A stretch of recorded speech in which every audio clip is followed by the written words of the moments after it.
Hi, everybody. This is Ernesto, licensed marriage and family therapist and creator of Femit.com. I am so excited about this video podcast because I have someone who loves telling stories, and therapists need to tell the story.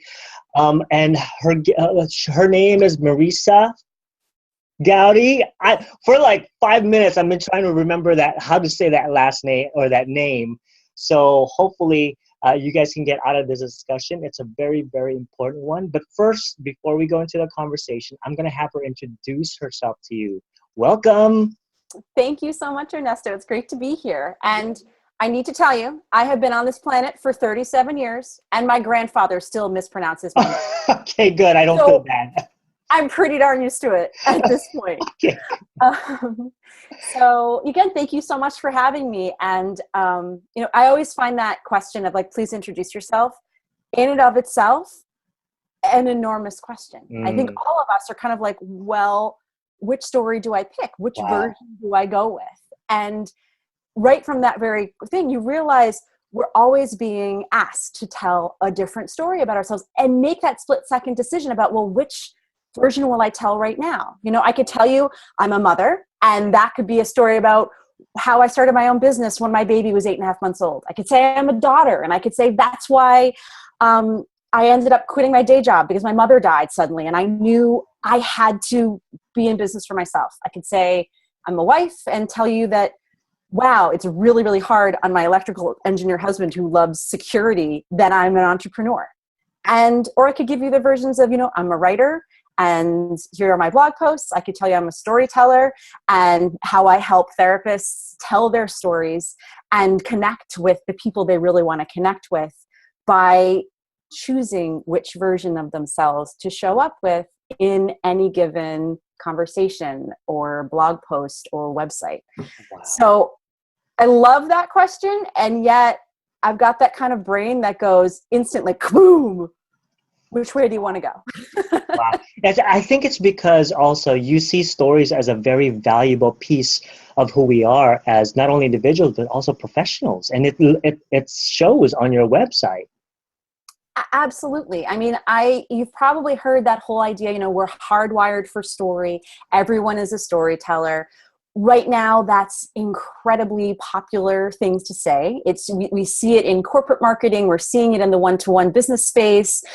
And the thing is that sometimes what they say is true. And in this case, it really is. And it's an opportunity to really step into what's our human birthright, to recognize what we do is tell stories. It's how we build our relationships. It's how we remember things. We don't remember, the facts that whatever politician put out. We remember the story they wrap them up in. Right. And it's the same thing for when we make a decision to buy a car or deciding to see a healer or a therapist. It's what story they told is what is really going to stick in your mind. I think you and I have something in common, which is stories. And we just have a different way to tell that story. And for me as a videographer, I tell stories through videos and images and sound and get them connected. And I was so fascinated with your work because you do it in a way that is in their blogs, right? Or written content. And, I got to be honest about some blogs that I've written myself and I've read from other people is that it's just another blog. I want to see the writer. I want to see, let me just, all of you who are watching right now, we're not only going to talk about the importance of story writing, but I want to show you something or read something to you from Marisa's website. I was so fascinated by this, and this is going to be the theme of our talk. If you give me a few minutes, I'm going to read it off. Marisa, give me a few seconds, okay? Sure. All right, this is for all of you audience. So I'm going through her website for about a week now, and just looking at the story of that she writes in her content. And listen to this. Stories are about transformation and relationships.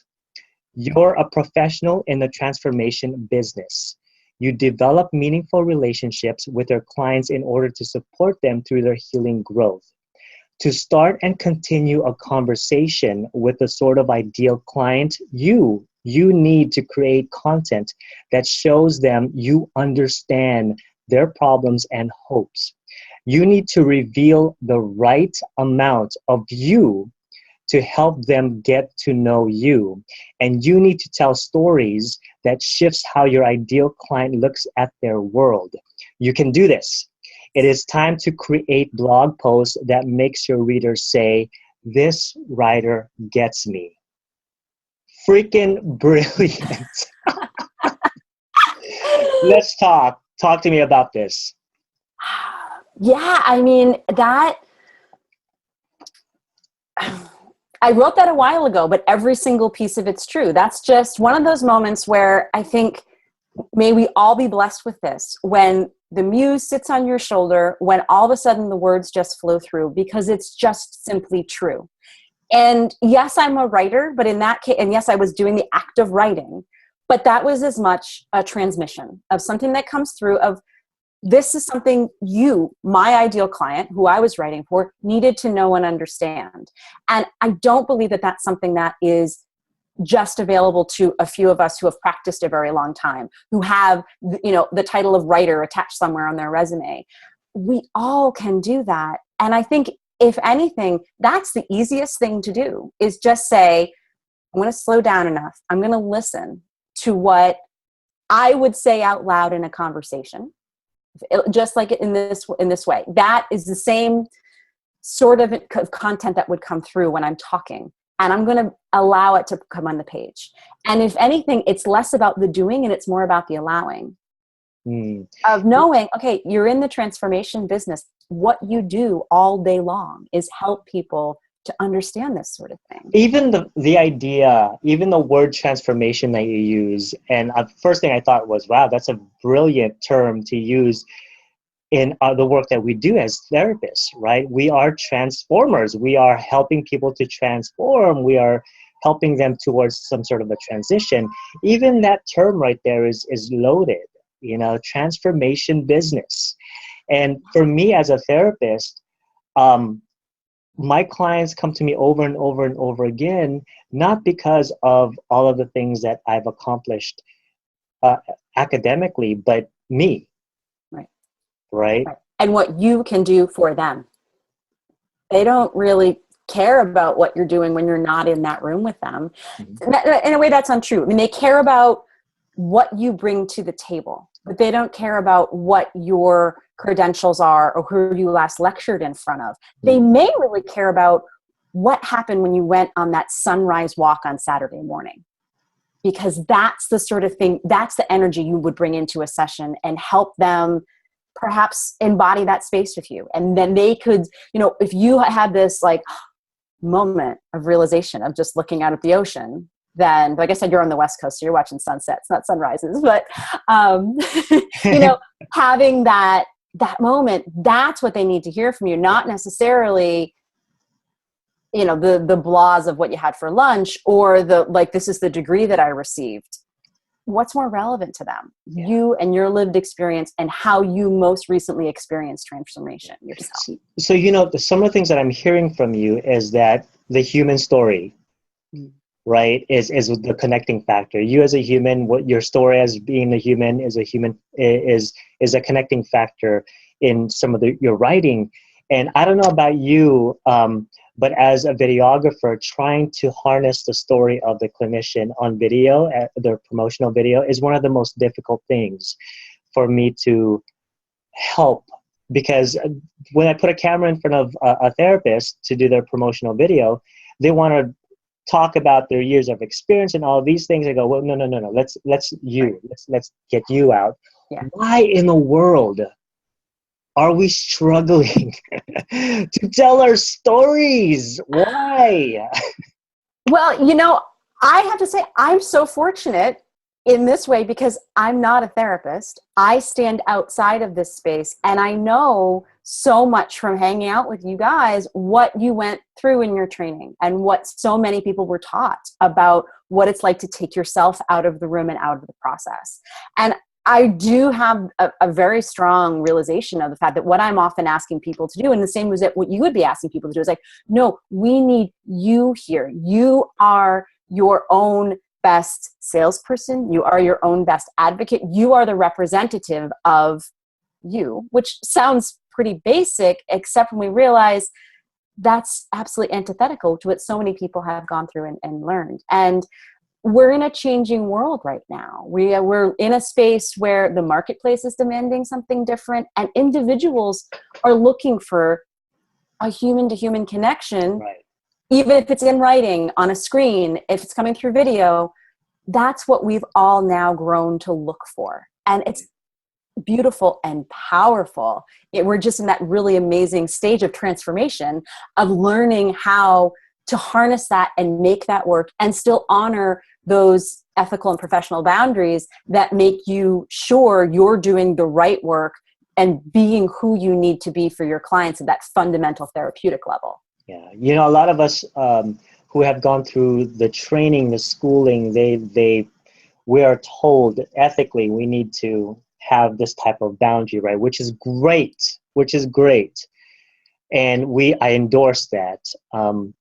And it's ironic that we are training ourselves as clinicians to help people who are human beings, but we ourselves cannot move and lean into our humanness, our weakness. I mean, there's a lot of writers out there who encourages that.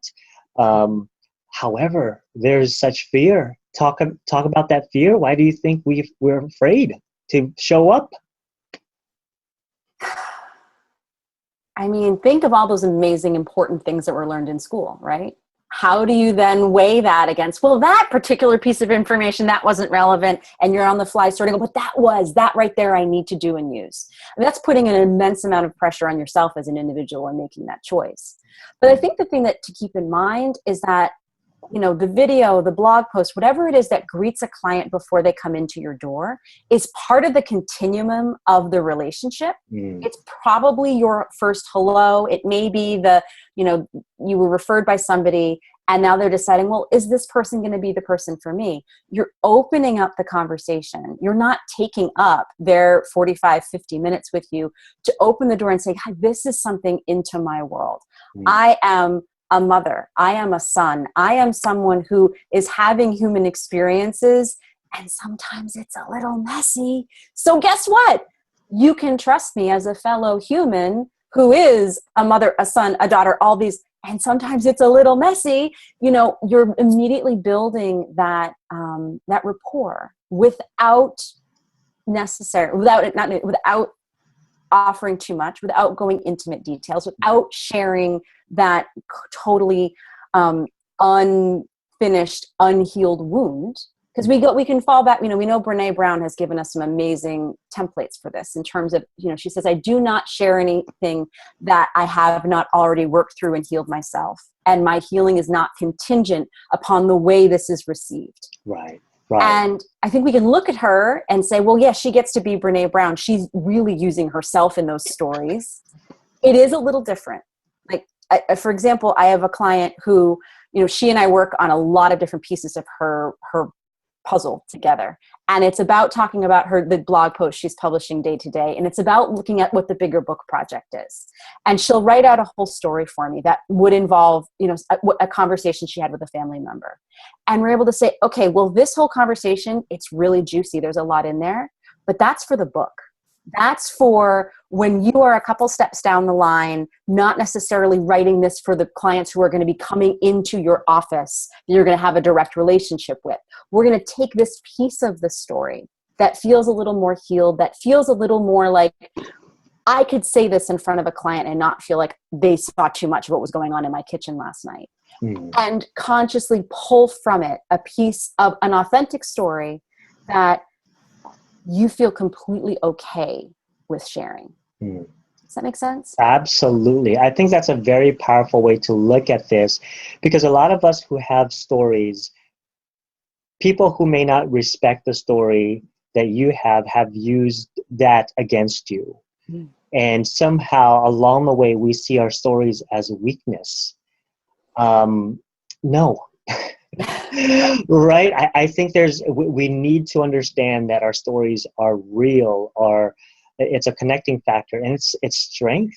It's strength. And for me, when I go to somebody's website, I really want to I really want to know the individual. And I struggle with this because I can be myself, you know, in a video, be like this, be silly, be out, but writing it is so difficult. I appreciate what you do. How can someone like me who have a hard time putting it on paper, and when I put it on paper, I overanalyze it and rewrite it and then put a version that I believe that people can stomach, right? Mm. How can I be helped? How can I be helped? People like me. Right, right. So there's a lot of there's different pieces to it. I mean, part of it is understanding that it's a process and allowing that to be a process. That there's those, you know, putting the ideas on paper, it's an incredibly rich time to just capture that, whether it's jotting it down in a notebook you have in your purse, your bag, whether it's Evernote, whether it's that you make a date with yourself to sit down and just have a